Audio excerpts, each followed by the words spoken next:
Media sosial platform TikTok dihebohkan oleh video viral berisi curhatan seorang wanita yang mengaku panik dan ketakutan ketika mengetahui ART yang dipekerjakannya masuk dalam daftar hitam ART yang suka menipu dan mencuri. Sayangnya fakta itu baru diketahui setelah ia menerima ART itu sebagai ART full-time. Lewat akun TikTok @debishinta_jrca, majikan bernama Debbie itu mengungkapkan bahwa ia membuka lowongan ART di akun Facebooknya dan langsung menerima lamaran ART asal Lampung itu. Lalu benarkah Debbie merasakan hal yang janggal ketika pertama kali ART itu menginap di rumahnya?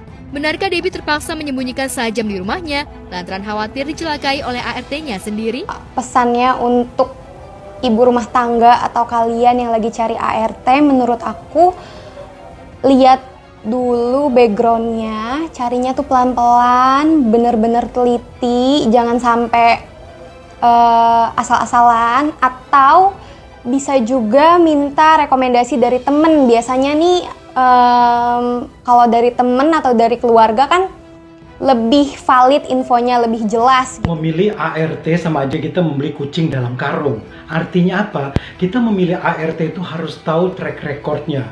Ya, kita harus dapat rekomendasi yang jelas dari pihak-pihak agen ataupun juga dari temannya atau tetangga ataupun siapapun juga yang pernah menggunakan jasanya. Menurut saya sebaiknya memilih ART itu harus jelas track recordnya, harus jelas siapa dia, asal-usul, terutama KTP. KTP itu harus jelas.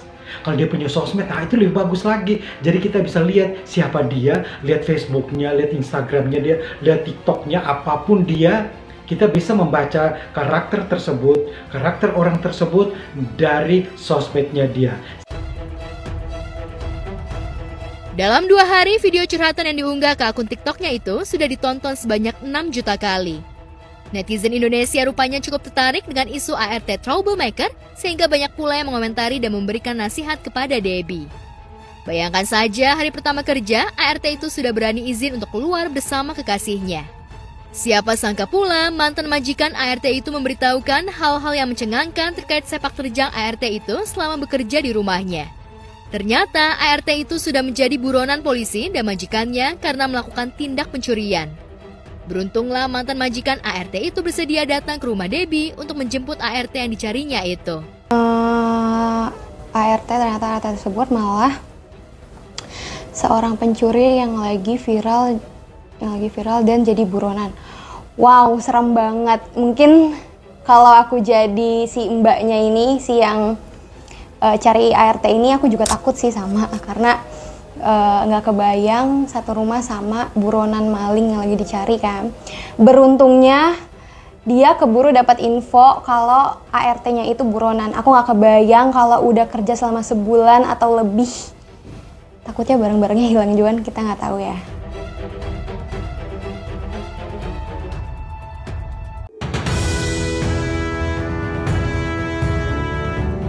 Kesabaran Gideon Tanker nampaknya sudah habis.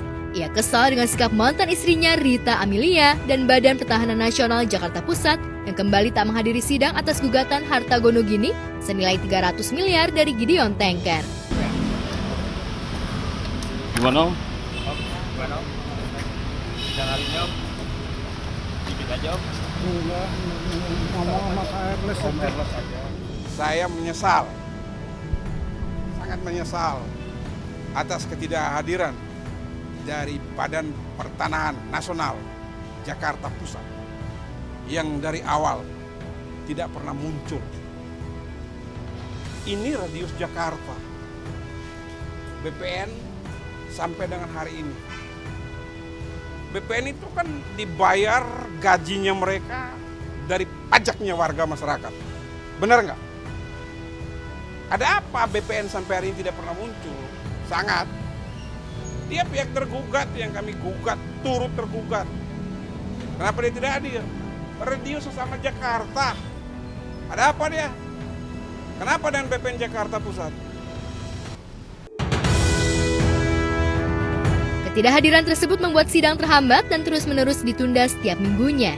Harusnya kan pembacaan gugatan. Cuman karena gugatannya ada perbaikan katanya. Oh, ada perbaikan seperti apa? Seperti apa perbaikannya? Waduh, nggak tahu, nanti coba tanya ke ini aja deh, penggugat ya. Gideon Tengker pun sudah tak punya lagi batas toleransi hingga ia akan melaporkan kasus harta gono gini ini ke ranah pidana yakni ke Mabes Polri. Kalau dari Mama Rita, jalannya aja lah sesuai prosedur aja gitu. Apa yang dibuktikan juga kita kan ada yang belum tahu ya. Kalau pertanyaan ada yang menahan dan lain sebagainya kita nggak tahu. Tapi kalau disadap sama KPK nanti kan berbahaya itu. Ini saya sudah bilang perkara kita ini perkara diawasi oleh Mahkamah Agung, diawasi oleh KY, diawasi juga oleh KPK, diawasi semua ini. Ini menyangkut 300 miliar lebih. Ada apa dia? Hari Jumat siang jam 12 akan melangkah ke Mabes Polri untuk melaporkan. Diduga kuat, diduga keras. Ada unsur-unsur pidananya. Kalau dari Mama Rita, jalannya aja lah sesuai prosedur aja gitu. Apa yang dibuktikan juga kita kan ada yang belum tahu ya.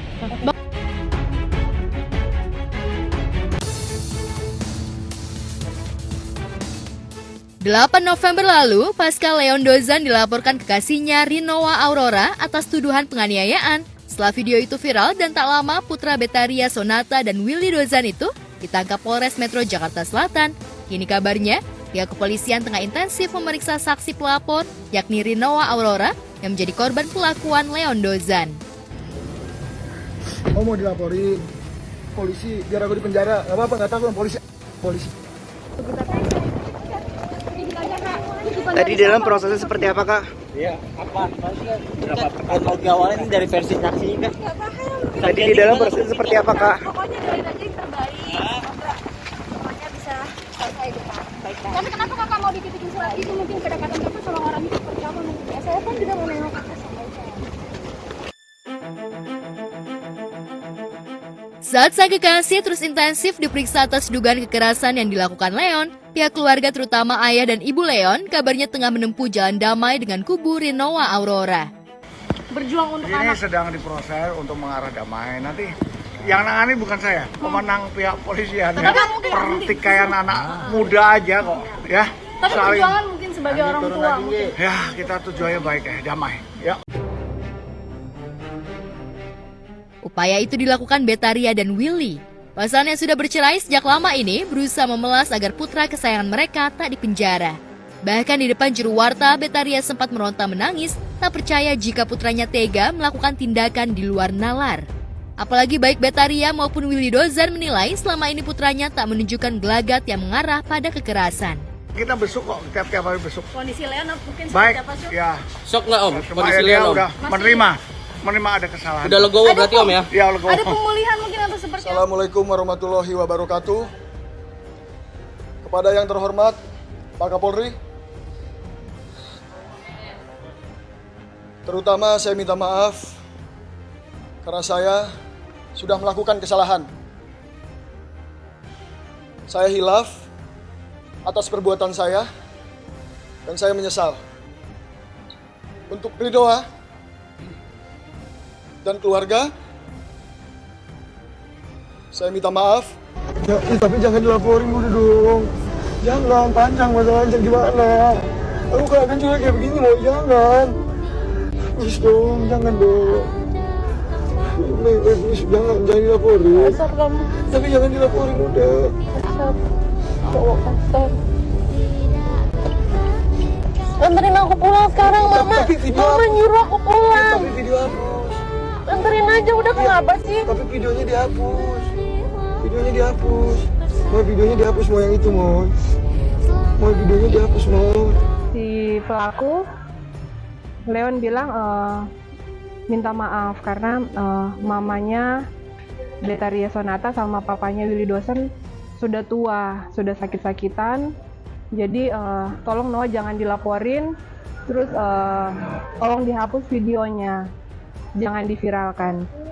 Waktu itu sempat orang sebagai keluarga, sebagai orang tua bilang ke Noah, ya udah lapor Jo kalau sebegitu.